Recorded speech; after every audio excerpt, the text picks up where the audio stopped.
Hello, Luke O'Neill here, just to say a few words about Poolbeg, and I'm very happy to be involved in Poolbeg, I must say. The focus of the company is very straightforward in a way.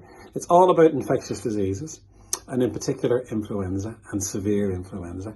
And Poolbeg has a very interesting molecule which could help people who've got severe flu. And you might think, oh, flu isn't a huge problem. When it is, many people still die of flu. And of course, one of our big fears is that with COVID for the past year or two, there's been less flu. That means there's less protection in the community because people haven't had it as much. And now it'll bounce back even more aggressively. So if anything, severe flu is going to get more and more of a problem.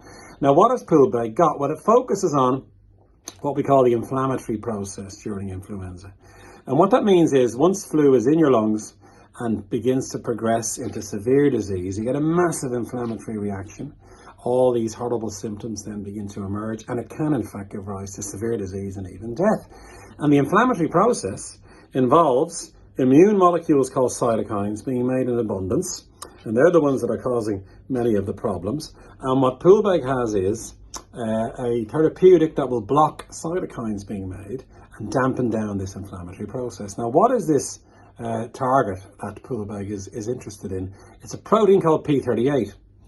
And you can see it as a kind of a big on switch for the inflammatory process. And Poolbeg has a way to stop the P38 switch being flipped, to stop the cytokines, stop the big storm, as we call this, happening, and then protect the airways in the case of severe influenza. Poolbeg has other ideas as well, using artificial intelligence, looking for new targets in this area too. So very bright prospects here indeed for Poolbeg.